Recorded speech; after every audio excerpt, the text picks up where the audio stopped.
After 40 years of doing this, I've learned one thing for certain. We are the only species on this planet that will lie to ourselves just to feel better for 5 minutes.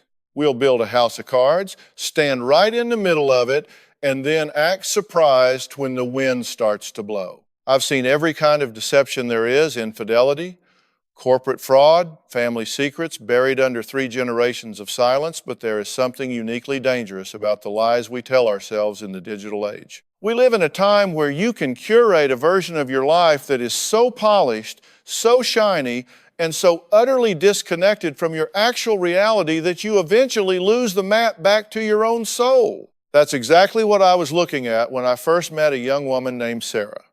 She came onto my stage looking like $1,000,000. She had the hair, the teeth, the expensive blazer, and that practiced, camera-ready smile that never quite reaches the eyes. To her 300,000 followers, she was known as the Zen Mama, a beacon of light, productivity, and perfect organic living. But to her husband, Mark, who was sitting next to her with his head in his hands, she was a stranger who was systematically bankrupting their family and neglecting their children, one filtered photo at a time. I remember standing in the wings before I walked out, watching her on the monitors.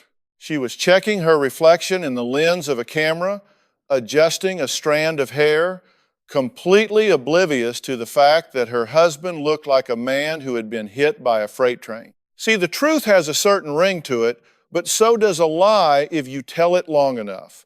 Sarah had been telling her lie for 3 years. She had built an online identity that was a masterpiece of fiction. She posted about 5-course healthy meals she never actually cooked. She shared tips on mindful parenting while her kids were being raised by a rotating door of nannies she couldn't afford. And she preached about financial freedom while she had 12 maxed out credit cards hidden in a shoebox under the bed. When I finally walked out and took my seat, the air in the studio felt heavy. It wasn't just the tension between a husband and wife. It was the weight of 1,000 secrets about to be dragged into the light. I looked at Sarah and I didn't see a villain. I didn't see some calculated con artist out to hurt people. I saw a scared little girl who was addicted to the dopamine hit of a like because she didn't know how to like herself.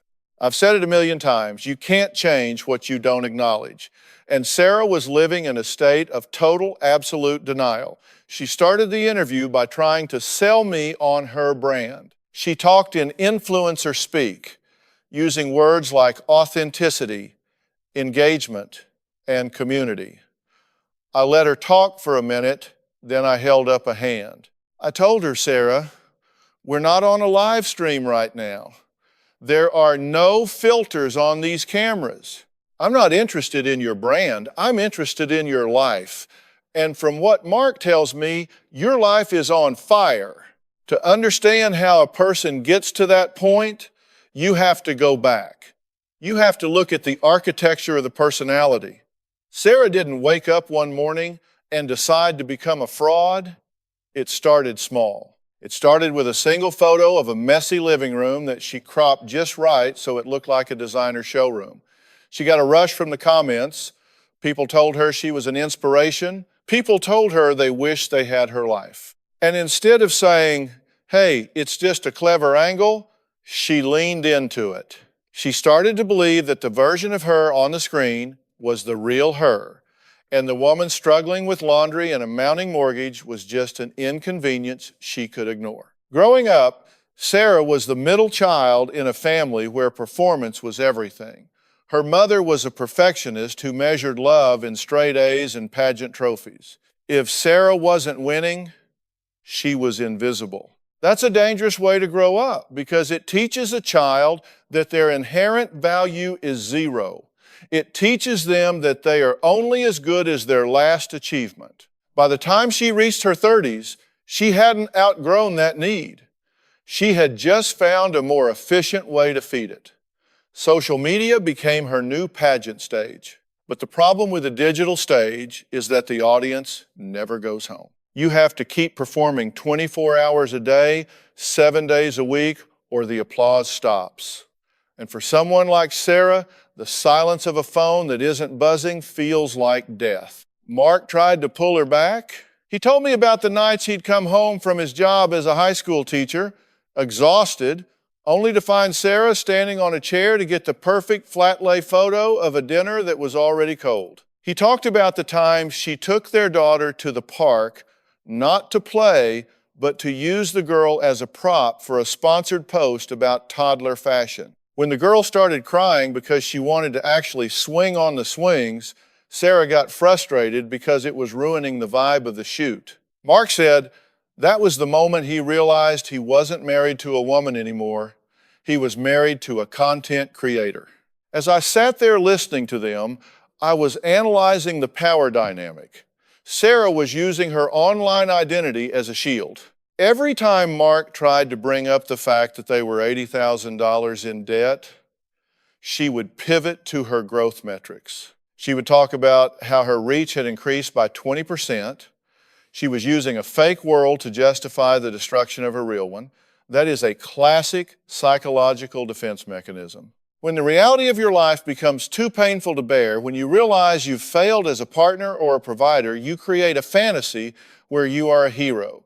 You retreat into a place where you have control. For Sarah, that place was her Instagram feed. There, she was the queen. There, she was respected.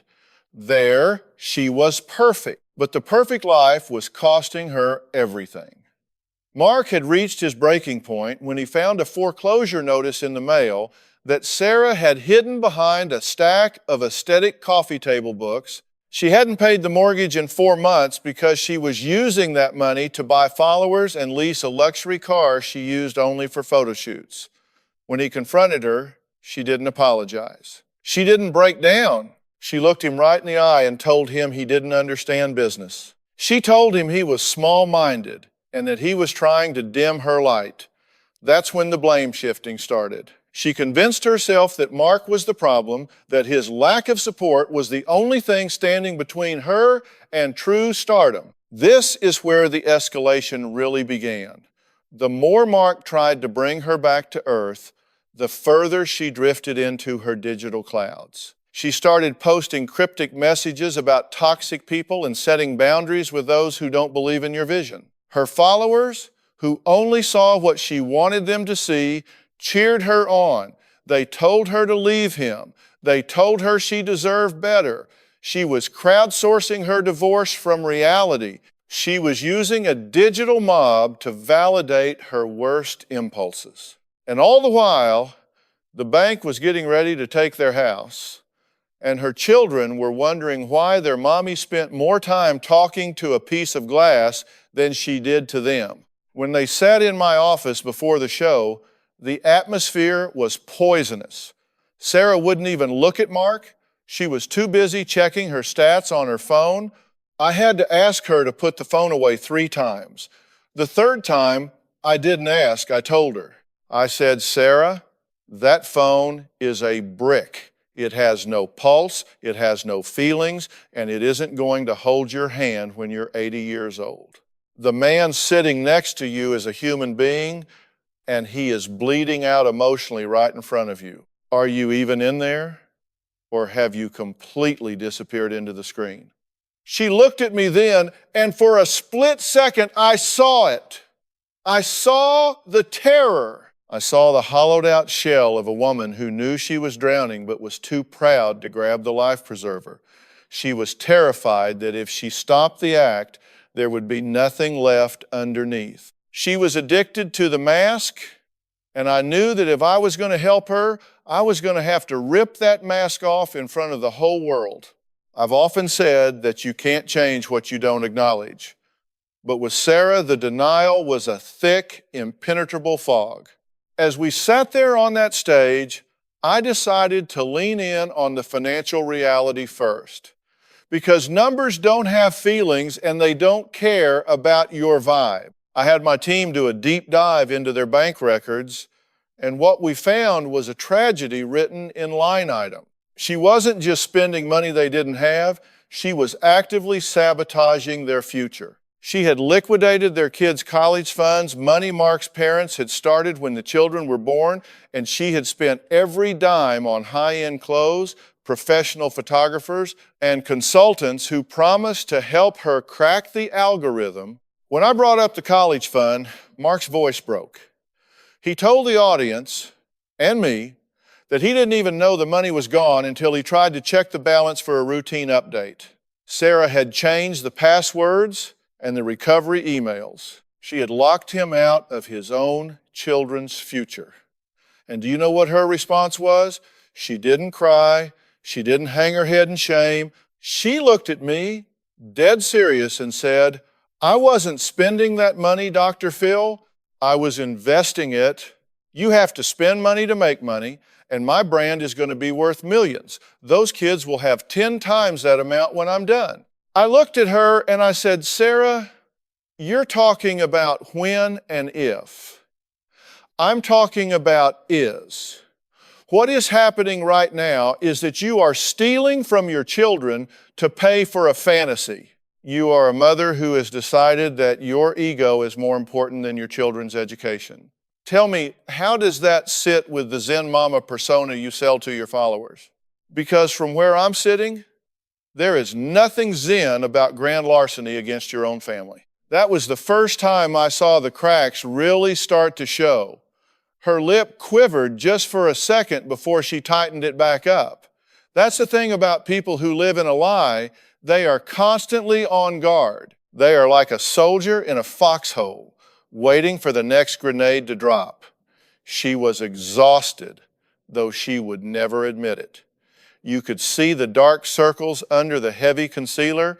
You could see the way her hands shook when they weren't folded perfectly in her lap. She was working 20 hours a day to maintain a lie, and the cost was her soul. We moved on to the impact on the kids. Mark described a scene that stayed with me long after the camera stopped rolling. He talked about their 5-year-old son, Leo. Leo had had a nightmare and came into the bedroom looking for comfort. Sarah was in the middle of a nighttime routine live stream, bathed in the blue light of a ring lamp. When the boy walked into the frame, crying and reaching for his mother, Sarah didn't pick him up. She didn't hug him. She tilted her head, put on a fake, sympathetic face for the camera, and said, "Oh, look, everyone, Leo is having a hard night. Drop a heart in the comments to send him some love." She was using her son's genuine fear as engagement bait. Mark said he walked in, saw what was happening, snatched the phone out of her hand, and threw it across the room. That was the night he called my producers. He told me, "Dr. Phil, I looked at her and I didn't see my wife. I saw a predator. She was feeding on our son's pain to get likes from strangers." I asked Sarah to explain that moment. I wanted to hear the internal logic. She tried to justify it by saying she was normalizing the struggles of motherhood. She said she wanted to show other moms that they weren't alone. I stopped her right there. I told her, "Sarah, there is a difference between sharing and exploiting. When you put a camera in a child's face when they are vulnerable, you are violating the most sacred trust a human being can have. You are their protector, not their publicist. You were supposed to be his mother in that moment, but you chose to be a content creator instead. You chose the strangers over the boy who shares your DNA." The audience was silent. Usually, there's some murmuring, some shifting in seats, but the air was still. It's a heavy thing to realize that the digital world has become so addictive that it can override the maternal instinct. We are living in a giant social experiment, and Sarah was the unintended consequence. She was the patient zero of a new kind of narcissism. I've dealt with a lot of addicts in my time. Alcohol, drugs, gambling, you name it, I've seen it. And make no mistake, Sarah was an addict. The drug was validation. Every like was a hit of dopamine. Every follower was a new person she could trick into believing she was special. And like any addict, she was willing to lie, cheat, and steal to keep the high going. She was in a downward spiral, and the ground was coming up fast. I decided it was time to bring out the heavy hitters. I had my team contact some of the people Sarah had helped online. We found a group of women who had bought Sarah's Zen Masterclass for $500 apiece. It was supposed to be a 12-week course on mindful living and financial stability. What they got instead were a few poorly recorded videos and a bunch of plagiarized worksheets she'd pulled off the internet. When they tried to ask for their money back, Sarah blocked them. She told her community that these women were haters and energy vampires. I brought one of those women out onto the stage. Her name was Beth. She was a single mom who had saved up for months to afford that class, hoping it would help her get her life on track. She looked Sarah in the eye and said, "I looked up to you. I thought you had the answers, but you're just a thief in a nice blazer." Sarah's reaction was fascinating from a psychological standpoint. She didn't apologize. She went into a defensive crouch. She started talking about administrative errors and growing pains of a startup. She was still trying to protect the brand. She was still trying to maintain the image of the successful entrepreneur. I looked at her and I said, "Sarah, look at Beth. Don't look at me. Don't look at the camera. Look at that woman. She's not an energy vampire. She's a person you hurt. Can you see her?" Sarah looked, but her eyes were cold. She was so deep in her own narrative that she had lost the ability for empathy. This is what happens when you spend all your time looking at a reflection of yourself. You lose the ability to see anyone else. You become the center of a very small, very lonely universe. I knew then that I had to change tactics. I couldn't appeal to her heart because her heart was currently behind a paywall. I had to appeal to her survival instinct. I had to show her that the life she was building wasn't just a lie, it was a prison, and the doors were about to lock. I told her, "Sarah, here is what's going to happen. If you leave this stage today and continue on this path, you are going to lose everything. Mark is going to file for divorce, and based on the evidence of financial ruin and child exploitation, he's going to get full custody. You're going to lose your house. You're going to be sued by the women you scammed, and eventually the internet is going to move on to the next Zen mama, and you will be left with nothing but a pile of maxed out credit cards and a cell phone with no one on the other end. Is that the brand you want? Is that the legacy you want for your children?" For the first time, she stayed quiet for more than 10 seconds. The silence stretched out, uncomfortable and raw. She looked down at her hands. I could see the gears turning. She was trying to find a way to spin this, to turn this Dr. Phil moment into a breakthrough post for her followers. I saw her literally rehearsing the caption in her head. I leaned forward, dropping my voice. "Sarah," I said, "the Zen mama is dead. She never existed. She was a ghost you created to haunt your own life. The question is there a Sarah left under all that makeup? Because if there is, she needs to stand up right now and tell her husband the truth. No spin, no buzzwords, just the cold, hard, ugly truth." She looked up at me, and for the first time, she didn't have a curated response. The silence in the studio was different now. It wasn't the silence of anticipation, it was the silence of a vacuum. Everything she had used to define herself had been sucked out of the room.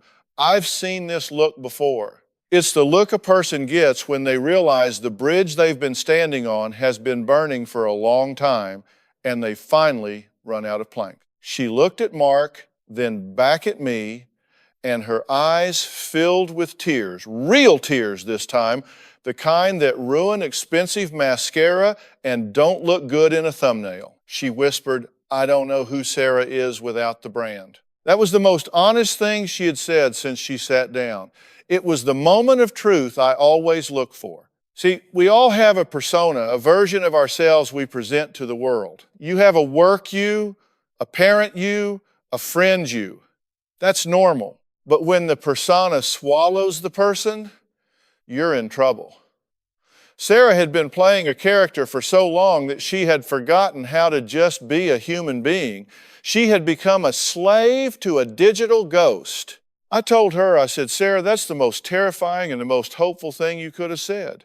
Because now we can finally stop talking to the Zen mama and start talking to the woman who is actually in there. But you have to be willing to get ugly.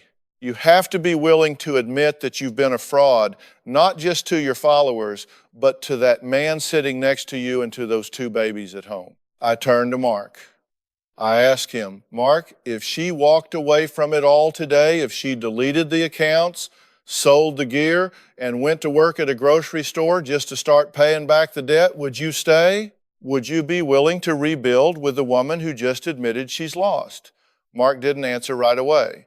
He's a good man, a steady man, but even the strongest steel has a snapping point.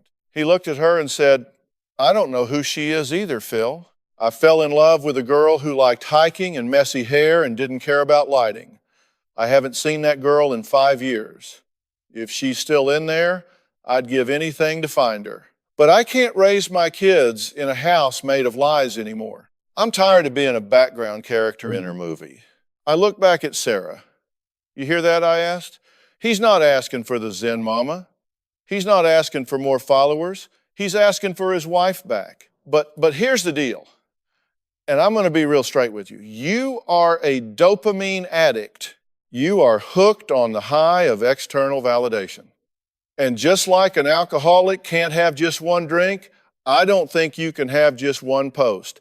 I think you need to go cold turkey. I think you need to disappear from the digital world entirely until you find out what makes you valuable when the screen is dark. She started to protest. She talked about her contracts and her commitments to brands. I cut her off. I said, Sarah, stop. You're doing it again. You're prioritizing a lifestyle brand over a life. Those brands don't care about you.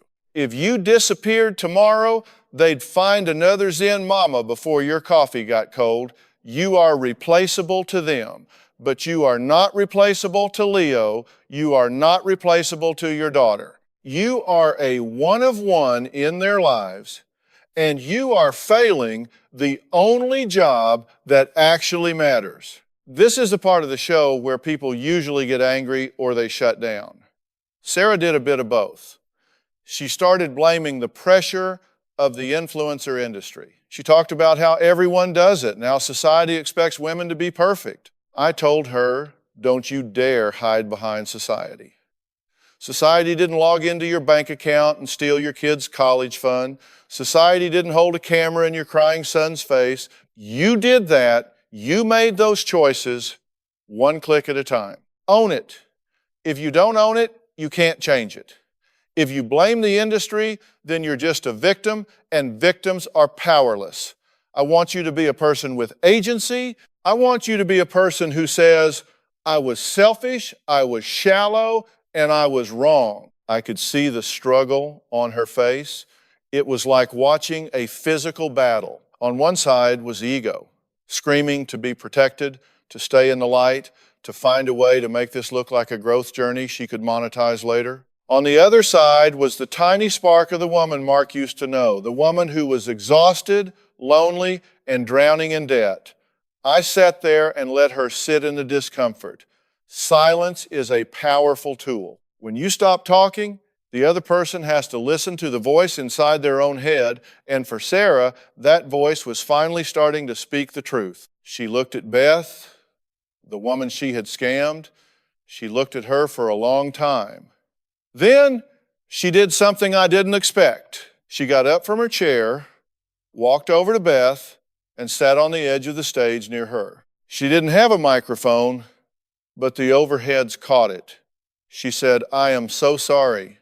I didn't have the answers. I was just as lost as you were, maybe more. I was just better at pretending. It was a start, but an apology without change is just manipulation. I told her, Sarah, that's a nice sentiment, but Beth can't pay her rent with your sorry.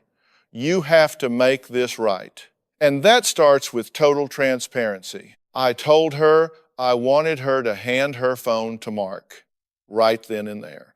I wanted her to give him every password, not just to the bank, but to the social accounts, the emails, everything. I wanted him to have the keys to the kingdom so he could see the full extent of the damage. She hesitated.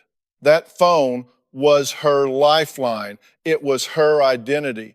Giving it up was like giving up an organ. But she looked at Mark's face, the exhaustion, the hurt, the flicker of hope, and she reached into her pocket. She handed the phone to him. Her hand was shaking so hard the phone almost dropped. I told Mark, Mark, you take that phone and you don't give it back until I say so. You are the gatekeeper now. We spent the next hour peeling back the layers. We talked about the backstory I mentioned earlier, the way her mother's obsession with perfection had planted the seeds for this disaster. Sarah admitted that she never felt enough unless she was being praised. She admitted that she hated the organic food she posted about and often went through the drive-thru after the photo shoots. She admitted that the luxury car was a week away from being repossessed. The more she talked, the more the Zen mama evaporated. What was left was a 34-year-old woman who was broke, scared, and realized she didn't know how to be a mother because she was too busy being a brand. I told her, we're going to get you help. We're going to provide you with the best resources, counseling for the addiction, financial planning to dig out of this hole, and family therapy to see if you can bridge the gap with Mark. But there's a catch. My help is conditional. If I see one update post, if I see one story about your healing journey while you're supposed to be doing the work, I'm out. You don't get to use your recovery as content. You have to do this in the dark, where it counts. You have to learn to value yourself when no one is watching. She looked at me and nodded. It wasn't the confident nod of a boss babe. It was the small, unsure nod of a person who is starting over at zero. And zero is a good place to start because you can't build a real house on a foundation of sand. You have to get down to the bedrock. As we headed toward the end of the session, the energy in the room had shifted. It wasn't a show anymore. It was a crisis intervention. I looked at the audience and I told them, don't just judge Sarah. Look at your own life. How much of what you do is for you and how much of it is for the audience in your head? We are all one step away from losing ourselves in the image we want to project. I turned back to the couple. I said, Mark, Sarah, the road ahead of you is going to be harder than anything you've faced yet. Telling the lie was easy. Living the truth is going to be a grind. It's going to be unglamorous. It's going to be boring. There will be no likes for paying your bills on time or for sitting on the floor and playing blocks with Leo without a camera. But that is where your life is. Your life isn't in the cloud. It's right here, in this room, in these chairs. When the cameras stopped rolling and the studio lights dimmed, that's when the real work began. You see, the hour you see on television is just the starting line. It's the wake-up call. But you don't get over a 3-year addiction to fame and a lifetime of insecurity just because a guy in a suit told you the truth for 60 minutes. I walked backstage and saw Sarah sitting on a gear crate staring at her empty hands. She didn't have her phone. She didn't have her ring light. She looked smaller, somehow less like a brand and more like a person who had just survived a shipwreck. I sat down next to her, and for the first time, I didn't see the Zen mama. I saw a woman who was beginning to realize the sheer scale of the wreckage she had caused. In the weeks that followed, we put Sarah into an intensive debranding program.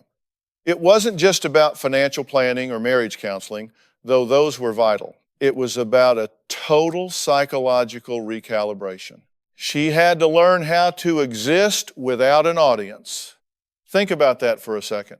For 3 years, Every thought she had, every meal she ate, every interaction with her kids was filtered through the lens of how will this look to others. When you remove that lens, you're left with a terrifying silence. She told her therapist in the second week that she felt like she was disappearing, like she was literally fading away because no one was watching her live. That is the hallmark of a fractured identity. If you only exist when you are being observed, then you don't have a self, you have a performance. The public fallout was another hurdle we had to clear. Because Sarah had built her brand on authenticity, her followers felt personally betrayed when the truth started to leak out, as it always does. The very people who had cheered her on and called her an inspiration turned into a digital mob overnight. She was getting thousands of messages calling her a fraud, a child abuser, a thief. Mark wanted to delete the accounts immediately, but I advised a different path. I told her, if you want to truly heal, you have to close the door yourself. I had her record one final video. No filters, no makeup, no script. She sat in front of a plain white wall and told the truth. She told them she was broke. She told them she had lied about the organic life. She told them she had been a neglectful mother and a dishonest wife. And then she deleted the app. That was the confrontation phase in its purest form, confronting the world with the reality of her failure. It was the hardest thing she'd ever done, but it was also the most honest. Once the account was gone, the Zen Mama was officially dead. But the debt was still there, the foreclosure was still looming, and the trust in her marriage was still in pieces. Mark was a hero in this story, but even heroes get tired. He didn't just welcome her back with open arms, he made her earn her way back into the family. She had to get a job, a real hourly wage job, working in the billing department of a local hospital. It was unglamorous, it was tedious, it was the exact opposite of the boss babe lifestyle she had been faking. And that's exactly why it was the best thing for her.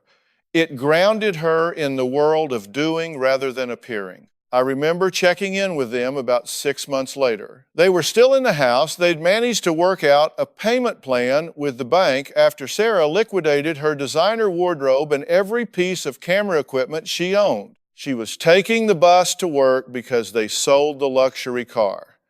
She told me, Dr. Phil, for the first time in my life, I'm tired in a good way. I'm not tired from pretending, I'm tired from working. She talked about Leo. She said they had spent the whole Saturday building a fort in the living room. She didn't take a single photo. She didn't post a single update. She said the memory of the boys' laughter was enough, and she didn't need 3,000 strangers to validate it for her. That is what I call a breakthrough. It's when you realize that the most precious things in your life are the ones that are for your eyes only. We live in a world that tells us if we didn't document it, it didn't happen. But the truth is the opposite. The more you document it, the less you actually experience it. You become a spectator of your own life. Sarah had finally stopped spectating and started participating. But don't get me wrong, this wasn't a happily ever after with a bow on top. Mark and Sarah are still in therapy. The financial hole they're in is deep, and they'll be digging for years. There are still nights when Mark looks at her and sees the woman who stole their kid's future, and Sarah has to sit with that guilt. That's the outcome of a life built on lies. Even when you stop lying, the consequences don't just vanish. You have to carry them. But she's carrying them with a straight back now. She's not hiding anymore. The central problem she came to me with, the identity crisis, was resolved the only way it can be, by stripping away the fiction until only the facts remained. Sarah learned that she isn't a brand, she isn't a mama in the digital sense, and she isn't a guru, she's just Sarah, a woman who made some massive mistakes, who has a lot of making up to do, but who finally knows the difference between a like and love. I've done thousands of these shows, and I've seen people go both ways. Some people leave that stage and go right back to their old patterns because the hit of the ego is too strong to give up. They'd rather be famous for being a train wreck than be a nobody who does the right thing. But Sarah chose the hard path. She chose the quiet path. She chose the truth. And in a world that is increasingly obsessed with the image of success, there is nothing more radical and nothing more powerful than a person who is willing to be seen for exactly who they are, flaws, failures, and all. As I look back on this case, it serves as a warning for all of us. We are all living in a digital fishbowl, and the pressure to perform is real. But you have to ask yourself, what is it costing you? If you are spending your life trying to make people you don't know jealous of a life you aren't actually living, then you are bankrupting your soul. You are trading your is for an if. Sarah almost lost her children, her husband, and her future for a few pixels on a screen. She got lucky. She got caught before the house completely burned down. Most people don't get a Dr. Phil moment. Most people just wake up one day and realize they've spent 20 years building a life they don't even recognize for an audience that doesn't even care. The truth she was hiding wasn't just about the money or the fake photos. The truth was that she didn't think she was enough. And the irony is, by trying to be everything to everyone else, she became nothing to the people who actually mattered. And she's just something to her family. And for Sarah, that's finally enough. She doesn't need a filter to see that her life, as messy and broken as it is finally real. And reality, as I always say, is a pretty good place to live.